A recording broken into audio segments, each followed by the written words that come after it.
नमस्कार दोस्तों, मेरा नाम है राहुल और हम देख रहे हैं video series on magic methods of PHP 5। और दोस्तों, हमारे इस वीडियो में हम लोग कवर करने वाले हैं एक और मैजिक मेथड PHP का, जो कि है अंडरस्कोर क्लोन। तो दोस्तों, क्लोन मेथड क्या है और वो कैसे काम करता है, वो जानने के लिए हमें पहले देखना पड़ेगा कि ऑब्जेक्ट्स कैसे काम करते हैं। ये बेसिकली रिलेट करता है मेमोरी एलोकेशन से। तो जैसा कि सी में आपने पढ़ा होगा, मेमोरी एलोकेशन जो पास बाय रेफरेंस और पास बाय वैल्यू होते थे। हम जब मेथड फंक्शन में पैरामीटर्स पास करते हैं तो पास बाय वैल्यू और पास बाय रेफरेंस का फ़र्क होता है। तो पास बाय वैल्यू जो होता था वो जो डाटा स्टोर होता है मेमोरी में, उसकी एक डुप्लीकेट कॉपी बना लेता था। और जो पास बाय रेफरेंस होता था वो सिर्फ जो एड्रेस पॉइंटर होता है वो पास करता था, जबकि जो डाटा स्टोरेज है वो एक्चुअल वही रहती थी, जिसमें जो हम PHP में n% के साथ करते हैं। मान लीजिए आप एक वेरिएबल बनाते हैं डॉलर, मैं ये पहले वाला हटा देता हूँ। आप एक वेरिएबल बनाते हैं $abc is equal to I am ABC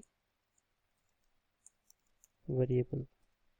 इस तरह से हम इसको इको करते हैं, I am ABC वेरिएबल। और यहाँ पे जब हम इसको कॉपी करते हैं, मान लीजिए मैंने न्यू ABC बनाया इज इक्वल टू $abc, तो यहाँ पे इसकी वैल्यू चेंज हो गई, कॉपी हो गई।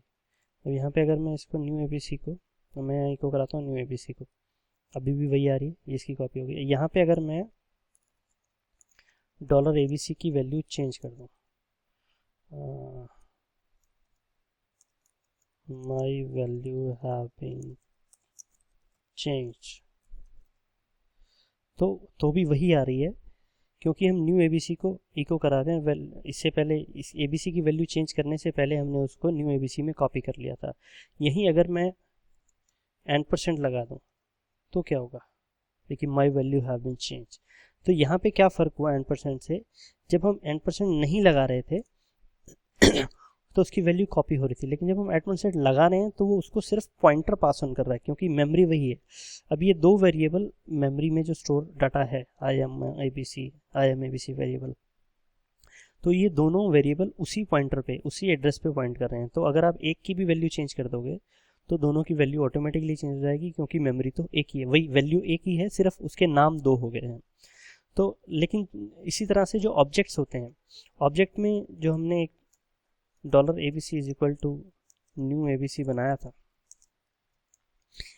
इसका जो बाय डिफ़ॉल्ट बिहेवियर होता है वो n% वाला होता है। देखिए अभी मैं इसको दिखाता हूँ आपको। हम इसको प्रिंट करते हैं $abc,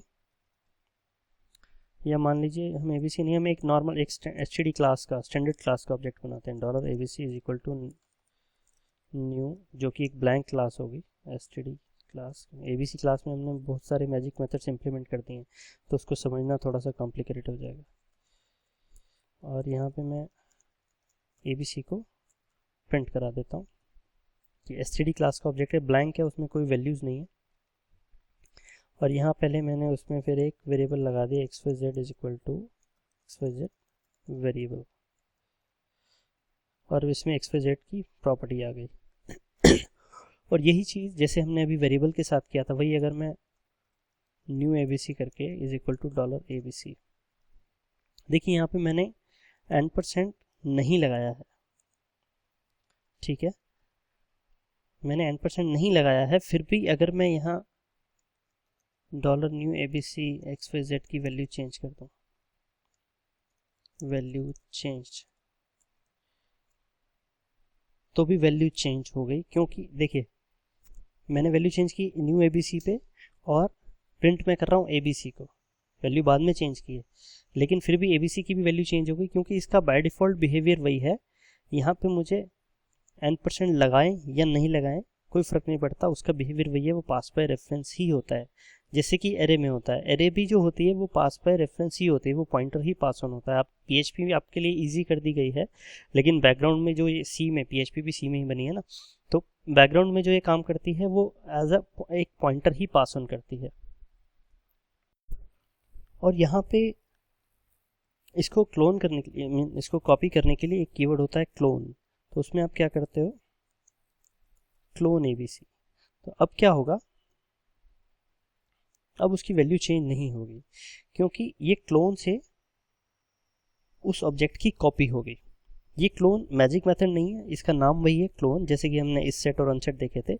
ये ग्लोबल स्कोप का फंक्शन है क्लोन, जो कि आपको डिफाइन करना पड़ता है अगर आपको ऑब्जेक्ट की कॉपी करनी हो। वेरिएबल में उल्टा होता है, वेरिएबल में आप इज इक्वल टू वेरिएबल करोगे तो आपकी वैल्यू कॉपी हो जाएगी, लेकिन अगर आपको पॉइंटर चाहिए वही वैल्यू पे आपको नया वेरिएबल बनाना तो आपको n% लगाना पड़ता है।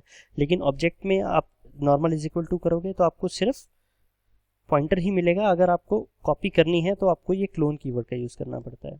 लेकिन इसमें एक लिमिटेशन है कि ये इस ऑब्जेक्ट की तो कॉपी कर देगा, लेकिन इस ऑब्जेक्ट के अंदर मान लीजिए यहाँ पे एक और मैंने std क्लास एक सब ऑब्जेक्ट बना दिया। इस ऑब्जेक्ट के अंदर $abc sub object is equal to new std class, मतलब ऑब्जेक्ट के अंदर एक दूसरा ऑब्जेक्ट बना दिया, तो इस abc की तो कॉपी हो जाएगी क्लोन कीवर्ड से, लेकिन इसकी नहीं होगी।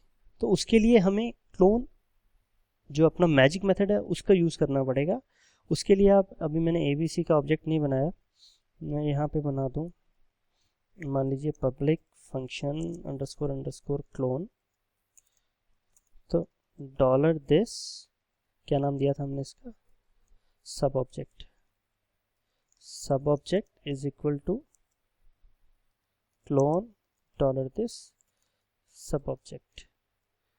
इस तरह से ये मतलब इसमें जो फंक्शन जो कॉल होगा, इसमें आप जो भी कोड लिखोगे वो कब कॉल होगा, जब ये क्लोन हो जाएगा। जब आपने क्लोन किया, इसकी कॉपी होने के बाद ये फंक्शन कॉल होता है अगर आपने डिफाइन किया, और उसमें आप जो इसके सब ऑब्जेक्ट्स हैं जो इस फंक्शन से कंप्लीट कॉपी नहीं हुए, आप उनकी भी कॉपी कर सकते हो इस तरह से।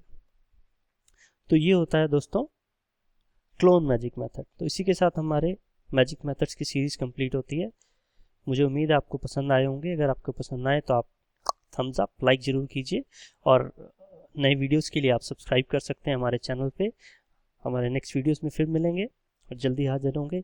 और शायद जैसे कुछ लोगों ने कमेंट्स किए थे कि उनको फ्रेमवर्क पे काम करना है, तो मोस्ट प्रॉब्लली जो नेक्स्ट हमारी सीरीज़ होगी वो फ्रेमवर्क पे ही होगी, वो भी शायद कोडिंग नाइटर।